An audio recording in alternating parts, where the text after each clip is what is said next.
Quite often, I find it's useful to have them communicating with each other, the children that are working on computers in the classroom and the children that are working in the computer suite. So I've set up a private Twitter account.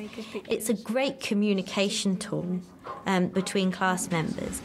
And someone's put in a hyperlink of a website, which is the one that I'm sort of on, is this website. Someone's tweeted the web address. I had 2 girls down in the IAB room and I had 2 boys up in my classroom. And they were sending each other messages on Twitter, such as, I found an excellent website where you can see the inside of Anne Frank's house. So the boys would tweet them back and say, where can I find that? And the girls would paste the URL. I think they're working at a higher level now, where instead of thinking, here's a question that my teacher has given me, I need to find the answer, they are now thinking, here's a question that my teacher has given me, I'm going to go off, research this question, and develop a whole series of questions which will open up the issue for me. They're learning from what each other have done and moving that forward. How are you getting on, girls? Did you find the height? One of the first things that staff say to us is, I have 30 children. What if I end up with 30 projects? What am I going to do? How am I going to manage that? It becomes, in their imagination at least, unmanageable. But imagine that a teacher is foreseeing that they're going to pursue Tudor studies, and then the child comes in and is fascinated by the dinosaurs.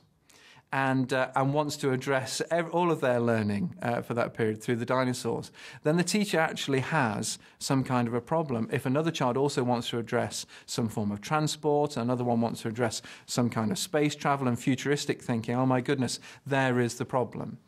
So what we do is we structure that. And it's not deceit, but it is actually about classroom management.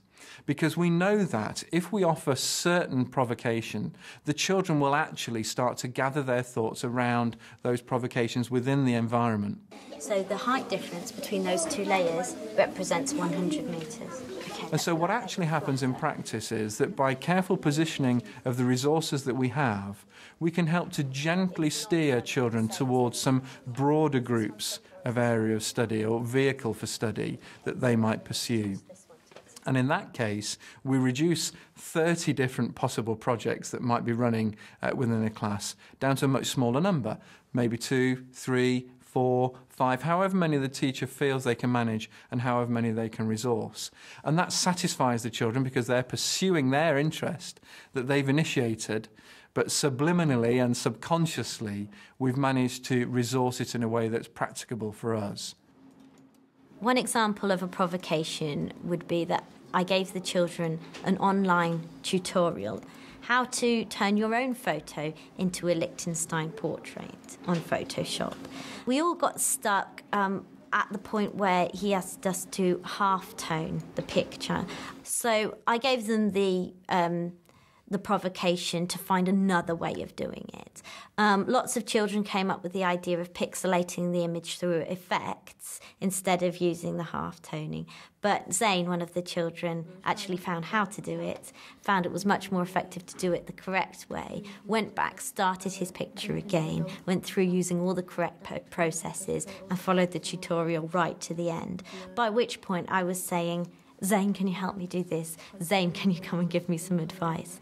So it's an example of how I couldn't do something. I could never have taught the children that, and that would have been a closed avenue for them in the past. And now I can facilitate their learning so that they're able to access people that can do it, and that it doesn't mean you're working to the teacher's limitations. So the teacher moves away from being a teacher and towards a coach. And in actual fact, all the people involved in the school community move away from being teachers or pupils to being learners and coaches of learning, regardless of their age.